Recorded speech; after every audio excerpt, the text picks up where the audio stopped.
In the final installment of my video series with Jazz Record Center's Fred Cohen, Fred goes deep into the many reasons why contemporary jazz musicians are not releasing vinyl, 2 records that have never come into the store in any condition, and the best way to start your own collection, both from a purely musical standpoint and from an economic standpoint. Thanks a lot for watching these videos, and perhaps I'll do a follow-up. If you have questions for Fred, please leave them in the comments section.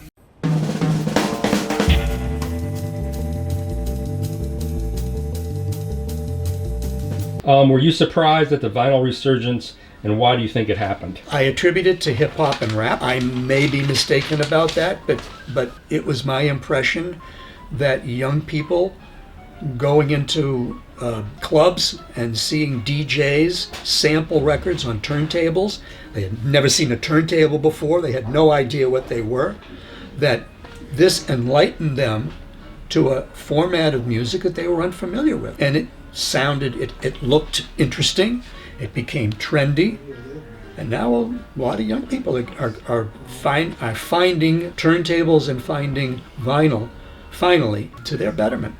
And has that changed the customer base in the store? There are more young people. When I say young people, I'm talking about anywhere between, other than students, between 18 and let's say 30. And when people, somebody, a jazz novice comes in and wants to start collecting, if they were to say, give me 5 records to start a good jazz collection, what would you suggest? I would suggest that they start with a Smithsonian collection of classic jazz.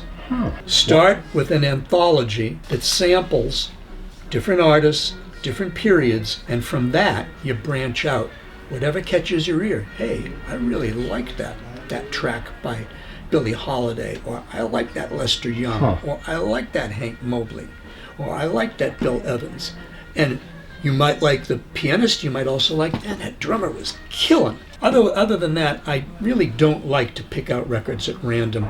If I have to, I tend to play it safe. I choose very melodic, happy, fun music to listen to. Maybe an Errol Garner, or a nice band, an Ellington band, where he does something like the Afro-Eurasian Suite, some of his big hits. As far as vinyl, it's hard to come by. People are always looking for black jazz, that label. Black Saints are harder to find. What are the harder jazz vinyl labels to come by now? Transition, Strata East. Some of the Strata Easts you never see. Like there's a Max Roach Boom I have seen once. Now this is a New York label. There are others I have seen only once. Then now there's I believe it's either a Detroit or a Chicago label called Strata. A lot of the very, very sexy stuff now is Afrocentric. What they call spiritual music. It's another stupid name like acid jazz. But a lot of the very high demand is Afrocentric. Bet back in the day you couldn't give those records away?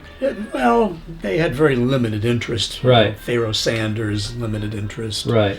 A lot of times the world has to catch up with it. What are the most valuable Riverside Prestige Impulse titles? For Riverside, probably be first Bill Evans. Maybe second, the earliest Thelonious Monk, with the alternate photo covers rather than the art covers. And Prestige? Two heavy hitters. Saxophone Colossus, Sonny Rollins, and Tommy Flanagan Overseas. The Prestige is reissued from 3 EPs that came out in Europe. The original recordings of that material. That's how it gets the title Overseas, because it was recorded overseas. And then released on Prestige. And released here first on Prestige. What was the overseas label called? I think it was Metronome.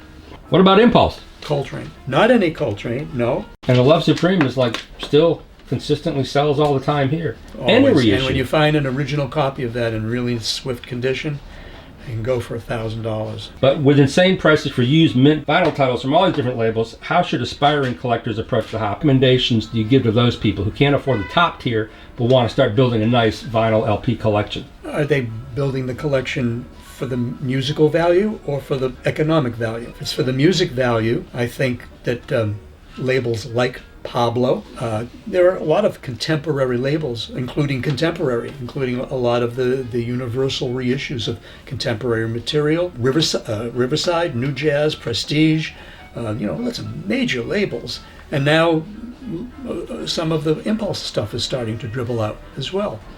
Great sound, and you can't beat the price. If you're looking to for value, for the possibility that 20, 25 years from now you're going to have major recordings on your hands, I would stay with things like record store day limited editions. Liberties have gone up in price, maybe not in this store, but in most stores. Do you think they're going to continue? Liberty's going to start rising in value with RVG and Vanguard around? There's no reason not to. Yeah. They just sound great, and compared to what you'd have to pay for something earlier, there's no contest. And Blue Note has has everything going for them: the artwork, the history, the story of the two Jewish guys coming over in post-war and embracing the black foundation, and has an amazing story. It is, yeah. Amazing story. It's an American story. What record has never come into the store? Kenny Dorham, Haryu Act. How do you spell that? HAR-YOU. It's a 1964 concert that Kenny Dorham did for the some Harlem Youth Council. They recorded it, they issued it. I only have come up, other than the photo that you can see on I think it's YouTube, I only know of one person, now it's two people, who have ever seen this record. Okay. Thank you, Fred. You're welcome. You say there's one more record that never came through the store? Yeah, Roland Kirk, Triple Threat on King. What year is that? Mid-50s? Probably a little bit later, but there's no stereo, so it has to be, pre-59, pre-58. So. Why is it that there isn't much contemporary living jazz artists who make vinyl, independent artists? You don't see much from like all the local New York guys. Well, I'm not so sure that record companies feel that it's economically worth their while. There is a good amount of vinyl, for instance, available on, let's say, Chris McBride, Brad Meldau, Jeremy Pelt. Some of the young guys are getting their vinyl put out there. Record companies have to feel like there's an audience